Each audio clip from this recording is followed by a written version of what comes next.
ಪರಮಪೂಜ್ಯ ಶ್ರೀ ಶ್ರೀ ಶ್ರೀ ಬಸವಮೂರ್ತಿ ಚಿತ್ರದುರ್ಗದ ಮಾದಾರ ಚೆನ್ನಯ್ಯ ಸ್ವಾಮೀಜಿಯವರ ಹುಟ್ಟುಹಬ್ಬದ ಪ್ರಯುಕ್ತ ಚಿತ್ರದುರ್ಗ ಜಿಲ್ಲೆಯ ಚಳ್ಳಕೆರೆ ತಾಲೂಕಿನ ನಾಯಕನಹಟ್ಟಿ ಪಟ್ಟಣದಲ್ಲಿ ಮಧ್ಯ ಕರ್ನಾಟಕದ ಪವಾಡ ಪುರುಷ ಮಾಡಿದಷ್ಟು ನೀಡು ಭಿಕ್ಷೆ ಎಂಬ ವಚನ ನುಡಿದಿರುವ ಶ್ರೀ ಗುರು ತಿಪ್ಪೇಸ್ವಾಮಿ ಸ್ವಾಮಿ ಒಳಮಠದ ದೇವಾಲಯದಲ್ಲಿ ವಿಶೇಷ ಪೂಜೆ ಅವರ ಹೆಸರಿನಲ್ಲಿ ರುದ್ರಾಭಿಷೇಕ ಮಾಡಿಸಲಾಯಿತು ಮತ್ತು ಅವರಿಗೆ ಪರಮಾತ್ಮ ಸಂಗಡ ಸದಾ ಇರಲಿ ಎಂದು ನಾಯಕನಹಟ್ಟಿ ಶಿವದತ್ತ ಅವರು ಶುಭ ಹಾರೈಸಿದರು.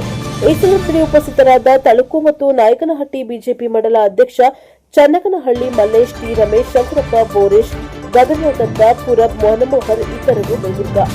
ಬ್ಯೂರೋ ರಿಪೋರ್ಟ್ ಹರೀಶ್, ನಾಯಕನಹಟ್ಟಿ, ಎನ್ಕೆ ಚಿತ್ರದುರ್ಗ. ಶ್ರೀ ಮಾದಾರ ಚೆನ್ನಯ್ಯ ಸ್ವಾಮೀಜಿಯವರ ಹುಟ್ಟುಹಬ್ಬದ ಪ್ರಯುಕ್ತ ನಾವು ಶ್ರೀ ಗುರು ತಿಪ್ಪೇರುದ್ರ ಸ್ವಾಮಿ ದೇವಸ್ಥಾನದಲ್ಲಿ ರುದ್ರಾಭಿಷೇಕವನ್ನು ಆಚರಣೆ ಮಾಡುತ್ತಿದ್ದೇವೆ. ನಾವು ಅವರಿಗೆ ಆರೋಗ್ಯ ಕೊಟ್ಟು ದೇವರು ಇನ್ನೂ ಹೆಚ್ಚಿನದಾಗಿ ಅವ್ರಿಗೆ ಒಳ್ಳೆಯ ಕೆಲಸ ಮಾಡಲಿಕ್ಕೆ ಅವಕಾಶ ಮಾಡಿಕೊಡ್ಬೇಕಂತ ದೇವರಲ್ಲಿ ಪ್ರಾರ್ಥನೆ ಮಾಡ್ತಾ ಇದ್ದೀವಿ. ಜನಾಂಗದ ಪರವಾಗಿ ಮತ್ತು ನಾಯಕನಹಟ್ಟಿ ಮತ್ತು ತಳುಕು ಹೋಬಳಿಯ ಮಾದಿಗ ಜನಾಂಗದ ಪರವಾಗಿ ಎಲ್ಲರೂ ಅಭಿನಂದನೆ ಸಲ್ಲಿಸ್ತಾ ಇದ್ದೀವಿ.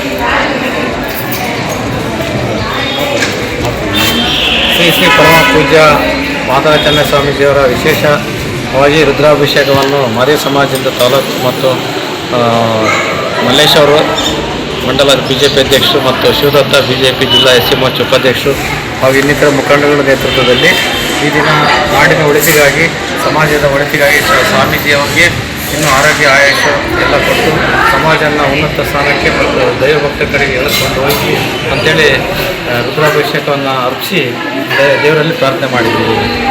ಶ್ರೀ ಶ್ರೀ ಬಸವಮೂರ್ತಿ ಮಾದಾರ ಚೆನ್ನಯ್ಯ ಸ್ವಾಮೀಜಿಯವರ ಹುಟ್ಟುಹಬ್ಬದ ಶುಭಾಶಯಗಳನ್ನು ಕೊಡ್ತಾ ಈ ದಿನ ಅವರಿಗೆ ಆರೋಗ್ಯ ಆಯಸ್ಸು ವೃದ್ಧಿಯಾಗಲಿ ಅಂತೇಳಿ ಶ್ರೀ ಶ್ರೀ ಗುರು ತಿಪ್ಪೇಸ್ವಾಮಿ ಸ್ವಾಮಿಯ ಒಂದು ಪೂಜೆ ಮಾಡಿಸಿ ಮತ್ತು ರುದ್ರಾಭಿಷೇಕವನ್ನು ಮಾಡಿಸಿ ಅವರು ನಮ್ಮ ಸಮಾಜದ ಕಟ್ಟಕಡೆಯ ವ್ಯಕ್ತಿಗೂ ಕೂಡ ಒಂದು ನ್ಯಾಯ ಸಿಗಲಿ ಅಂತೇಳಿ ನಮ್ಮ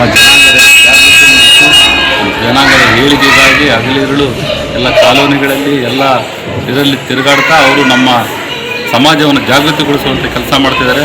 ಅವರು ಇನ್ನೂ ಹೆಚ್ಚಿನದಾಗಿ ಜಾಗೃತಿ ಮೂಡಿಸುವಂಥ ಕೆಲಸ ಆಗಬೇಕು. ನಮ್ಮ ಸಮಾಜವನ್ನು ಉನ್ನತ ಮಟ್ಟಕ್ಕೆ ತೆಗೆದುಕೊಂಡು ಹೋಗುವಂಥ ಒಂದು ಕಾಯಕವನ್ನು ಮಾಡ್ತಾರೆ ಅಂತೇಳಿ ಅವರು ಇನ್ನೂ ಹೆಚ್ಚಿನದಾಗಿ ಆರೋಗ್ಯ ಆಯಸ್ಸು ವೃದ್ಧಿ ಆಗಲಿ ಅಂತೇಳಿ ಮತ್ತೊಮ್ಮೆ ಶ್ರೀ ಗುರು ತಿಪ್ಪೇಸ್ವಾಮಿ ಸ್ವಾಮಿಯಲ್ಲಿ ನಾವು ಬೇಡ್ಕೊಳ್ತೀವಿ.